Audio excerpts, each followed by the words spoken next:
Welcome back to The Vocalist. I have seen this video once previously.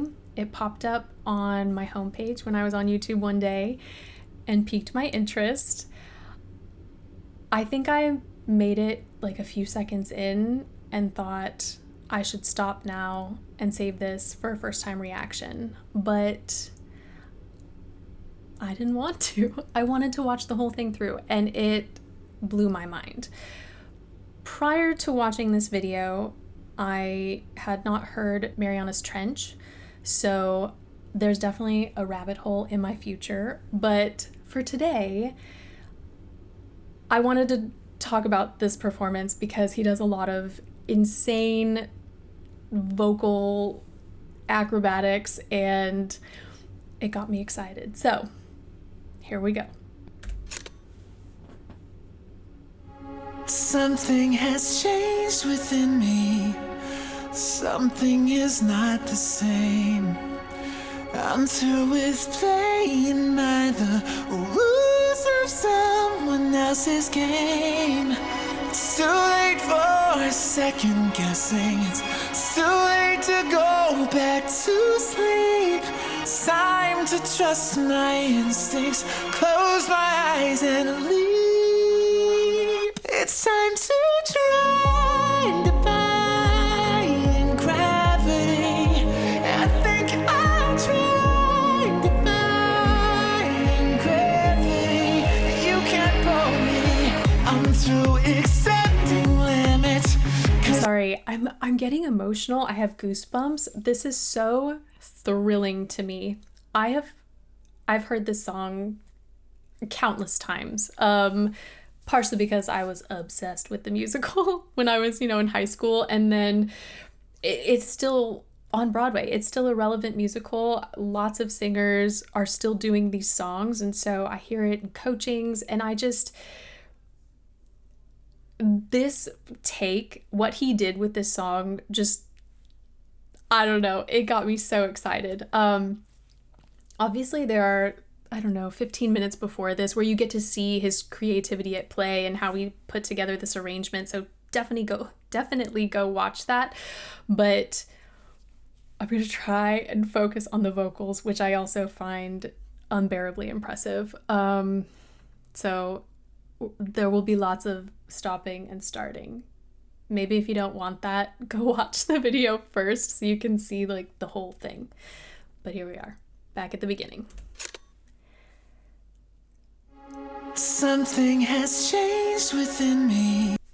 His mix is so strong. I was going to say well balanced, but this is more a matter of dexterity. He's starting in something that's a little bit more chest dominant. Like there is more press in these initial sounds, but then you can hear when he flips into what sounds like head voice because of range, but then when you realize how extensive his range is, it might just be a more head dominant mix that he's sort of maneuvering through. One more time. Something has changed within me. Something is not the same. I love that little incorporation of fry. It's such a smart tool, especially when you have so much breathiness in your sound at the beginning of a song, like just to sort of get the chords to like lock in a little tighter. It's a great technique. Something is not the same. I'm through with playing by the rules of someone else's game. Now you can hear just the slightest flip when he sings playing. It's not the same. I'm through with playing. That makes me think he's in head voice at the onset of play. When you think about yodels, flips, breaks, sometimes cracks that are less intentional, usually it's happening around the passaggio when you're transitioning from chest voice into mix, or when you're moving from full like 90% TA engagement into something that's shared a little bit more evenly with the CT muscle.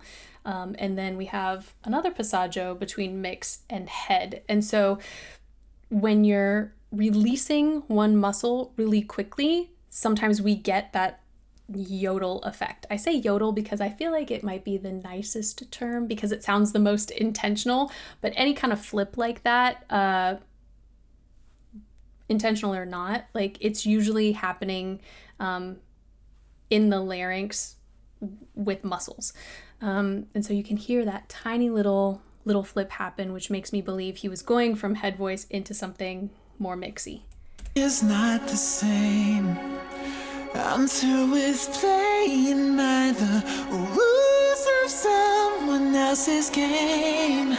It's too late for second guessing. It's too late to go back to sleep. Now, when he sings go, I love how open and expansive that sound is. Up until this point, it's been very contained, very forward, not overly bright, but just very refined and delicate. And so that first moment when I heard him really open up and just, ooh, even now, like, it gives me goosebumps because, again, having not heard him before, I didn't know what he was capable of. And so just hearing such, like, incredible contrast seconds into this song, I think is incredibly thrilling. Someone else's game. It's too late for second guessing. It's too late to go back to sleep.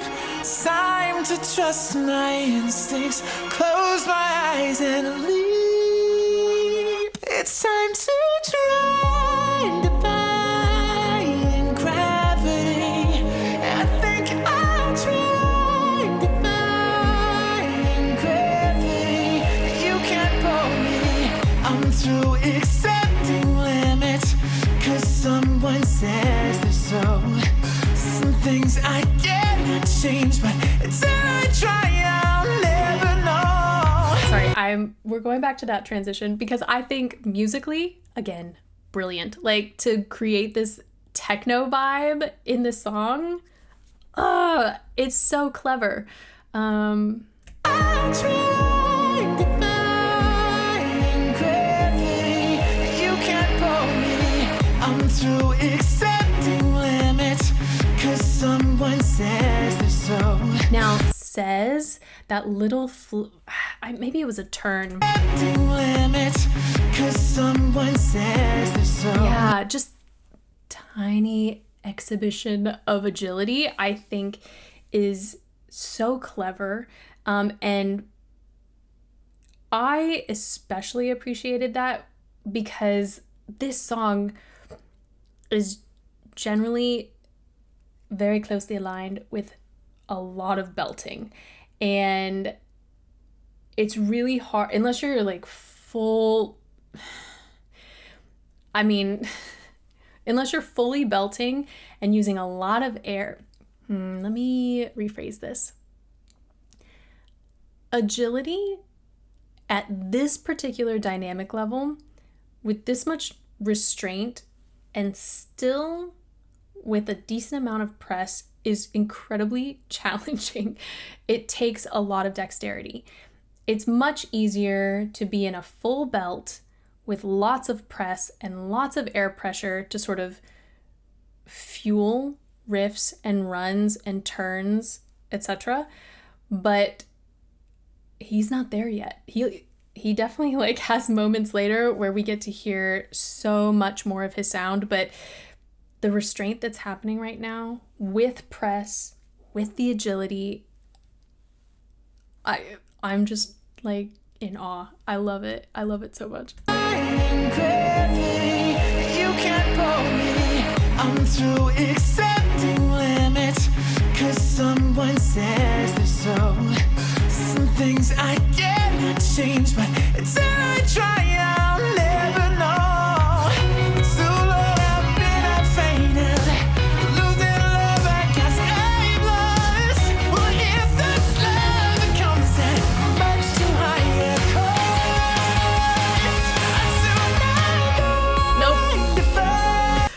restraint. Like, you think he's about to just like go for it. No, he pulls back in. Oh, I love it. But Cost, that was another one. You get this like pure awe tone. It is so open and so expansive.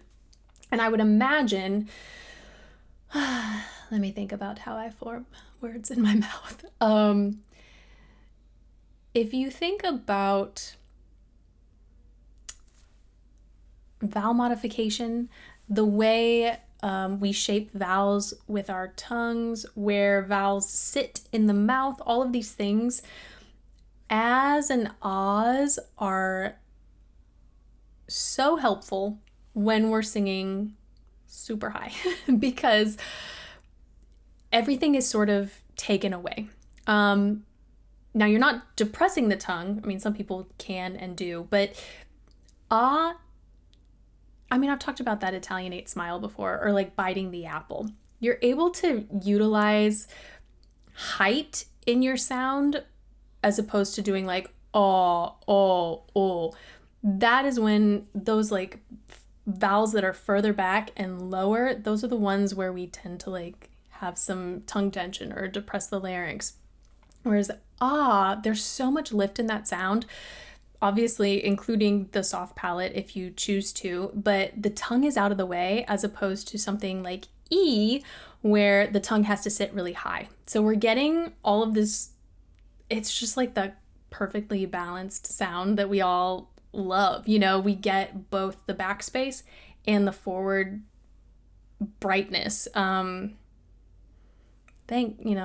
This sound brought to you by because it's just that good. It can also be a little scary, a little revealing, lead to some vulnerabilities in warm-ups, but it's also a great way to like strip away everything that could be hindering you and really figure out where the kinks are in your voice using So it's super awesome in both settings, just a little bit more annoying when you're working on your technique and you're trying to figure stuff out.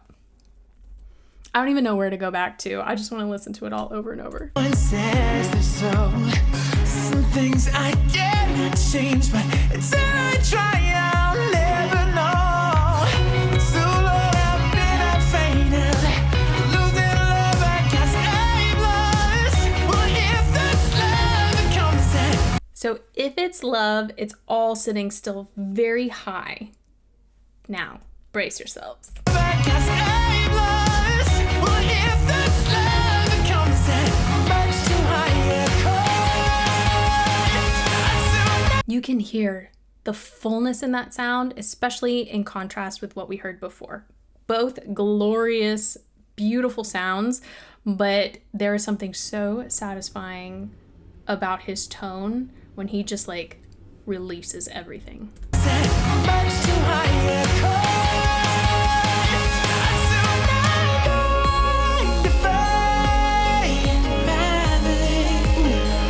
So head voice on Sue, when he did Gravity, you can hear that added air that he incorporates. And that is so smart, technically, in terms of vocal health. Like, if he only ever incorporated that breathy texture, he wouldn't be getting adduction on his, like, the full length of his chords most of the time. But he, like, goes back and forth. And so because he utilizes different techniques, he's got this huge array of colors and sounds at his disposal, which is making this cover for me so interesting.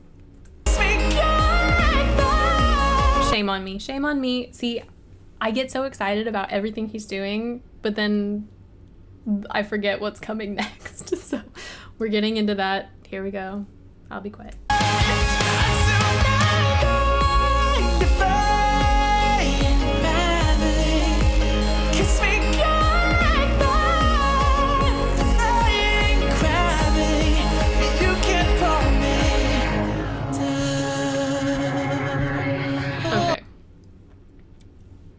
You knew it. We have to talk about those high notes. Listen to what comes before it.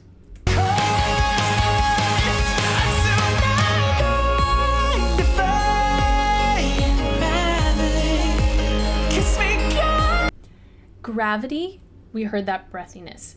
Kiss Me, you can hear more reduction in that.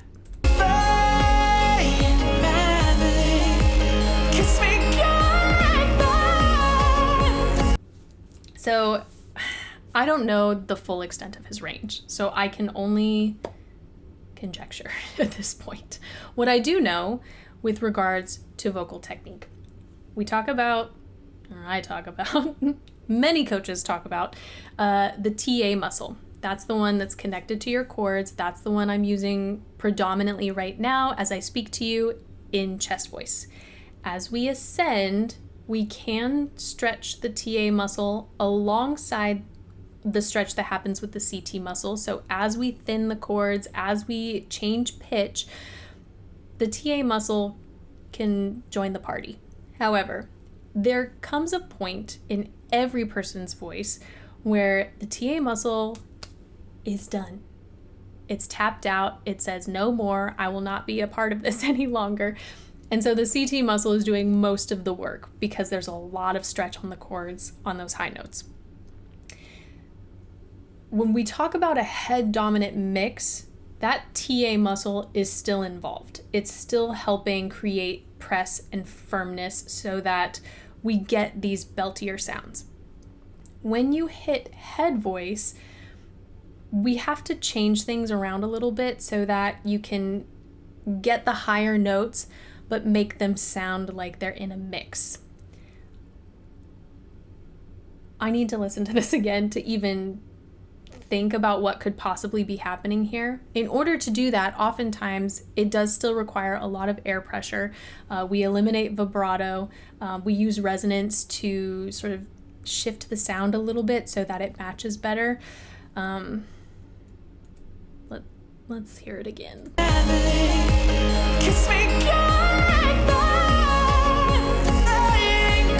So you can hear on Goodbye, and then when he comes back down to Defying, they're just a little different in tone. So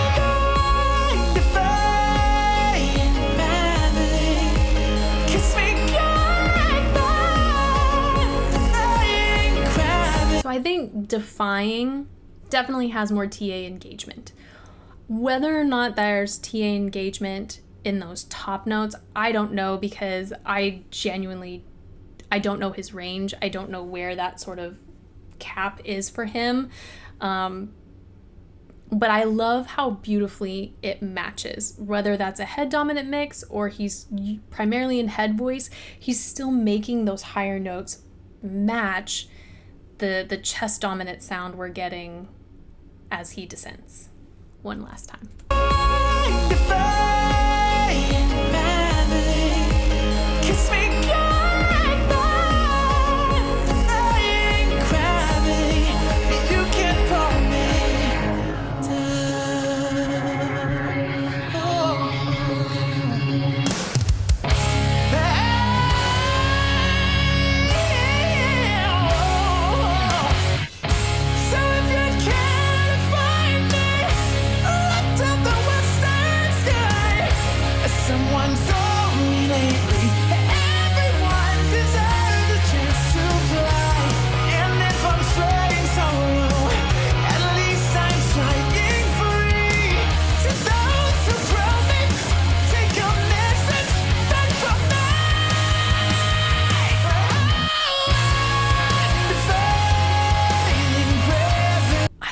To end. Oh my gosh, it's so good. I hope every musical theater singer ever has seen this, because it is so fresh and so innovative and so thrilling. Okay, calm yourself. I didn't even mention this at the onset, but also props to doing this in what I believe is the original key. I would have to look it up, but it sure sounds like it, which is insane. It's insane. Actually, now I'm trying to think back to I'm trying to remember when I was watching the full video, because I had to skip around a couple times, but I feel like he was trying to sing it in the original key. Don't quote me on that.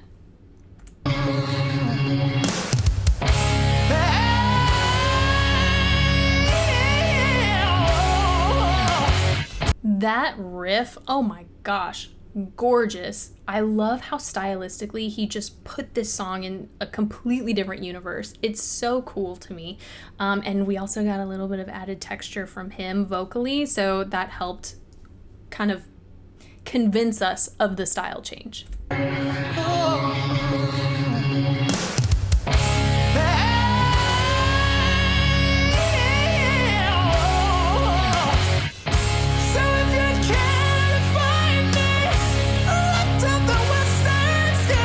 That is so hard. Look, okay? At first glance, one would think it's an oo vowel, but it's more like when you say like book, it's an if you're looking at, you know, the International Phonetic Alphabet, it's that little horseshoe shape. This is such a great vowel when you are trying to get your voice into a specific register. It's so hard though. It's so hard. And usually when you hear this in theater, it's not a throwaway note by any means, but there's definitely more of like a shout, speech-like approach that I think we hear more often than not. It's not typically, it depends on the singer, but a lot of singers don't really sing this through.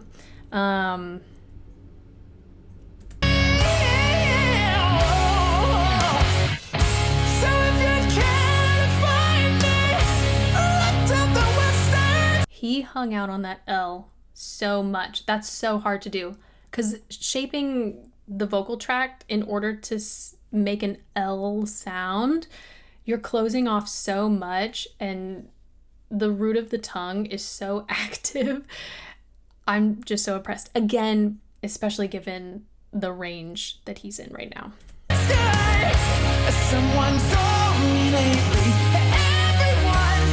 Ooh. So on every, hold on.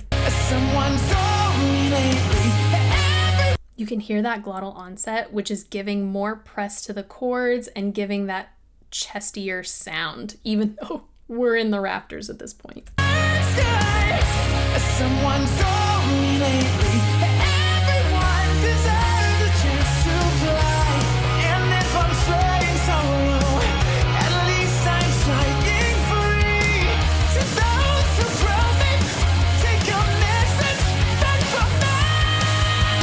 I love that he changed the melodic line there with that ascent. It's just so thrilling. At least I'm flying free.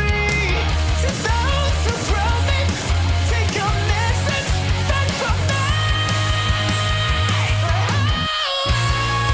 Defying gravity. And then we had a bit of that texture in there, almost like scream-esque sound, but he got out of it instantly, like got back to full adduction. It's just instant contrast and so exciting. At least I'm flying free. To those who promise, take a message back from me. Defying gravity. I'm flying high.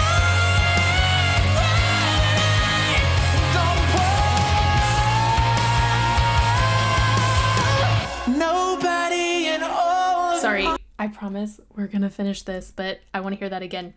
The slides, I love that. Again, the slight shift in melody, it's just so good. And his mix / head voice, wherever he is in his range right now, it's just madness in the best way. I'm flying.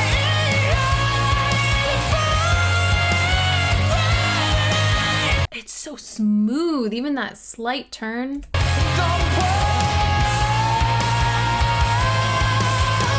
Nobody in all of Oz, no wizard that there is or was, is ever gonna bring me down.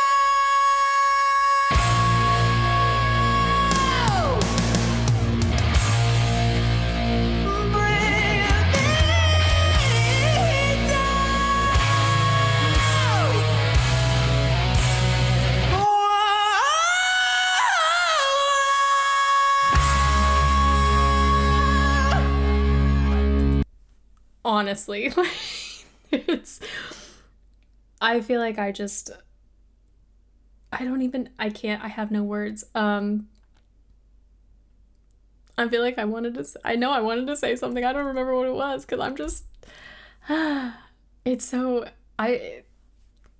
going to play it again.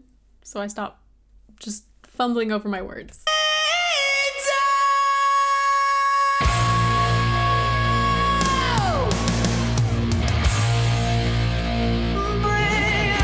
Okay, I love, and I haven't mentioned this before, like he's using vibrato occasionally throughout this, but it's so intentional. It feels so artistic, like he's wanting a specific sound on specific notes, and I think that it's been beautiful to watch just how, I don't know, how he chooses those moments.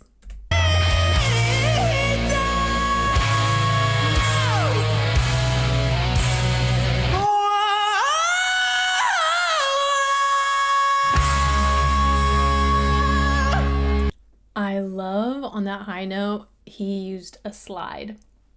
You don't always have to use slides, but once you've mastered like those higher notes in your range, slides are so smart because they allow you to do things gradually. Now, if you haven't mastered a certain area in your range, slides turn into cracks, breaks, things that we're trying to hide. But if it's strong, if you have the stamina, a slide is just, it provides a little bit of added safety and finesse. It sounds really cool. But again, it allows you to do that stretch gradually as opposed to just like anytime you're doing a warm up. Sometimes, especially when there are like larger interval jumps or even octave jumps, you don't always want separation between the bottom note and the top note. If you can slide through that, then you can find the areas in your voice that need a little extra finagling, like a little extra help in order to get through a passage, through a part of your range that maybe wants to flip on you. I know, as if I haven't talked enough already. I'm gonna go back just to get this ending awesomeness, and I will be quiet. So I just gotta find the right spot.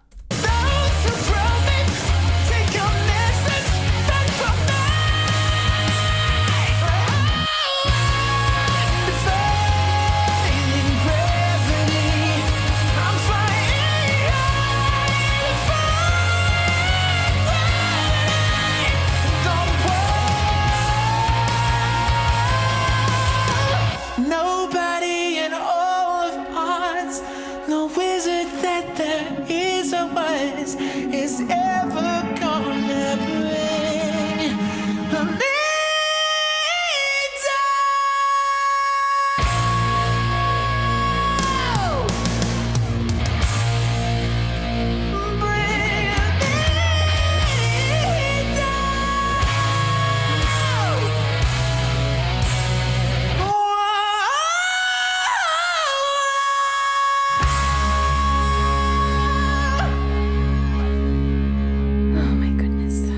This was just insanely special to me.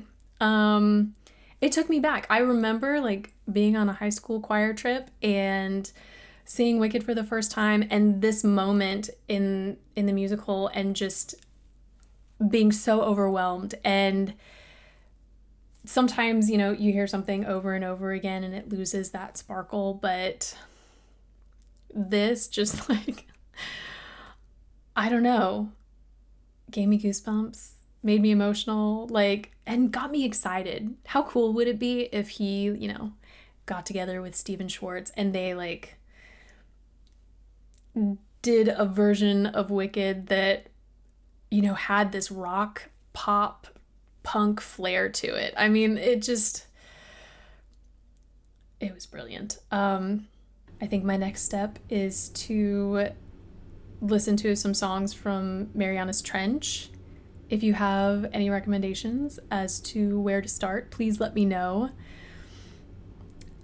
I'm just floored by this man's talent. It's remarkable and so exciting. I hope that like he makes this an actual track that people can listen to whenever they want, in the car, on a jog. I found it so inspiring. And I don't know if, no, I don't think, at first I was like, is it just because I like musicals? No, like this is a great song, and what he did with it was just awesome. We're gonna leave it at that. I think I'm just gonna be falling over my words if I keep talking. So thank you guys so much for watching with me, and hopefully I will see you next time.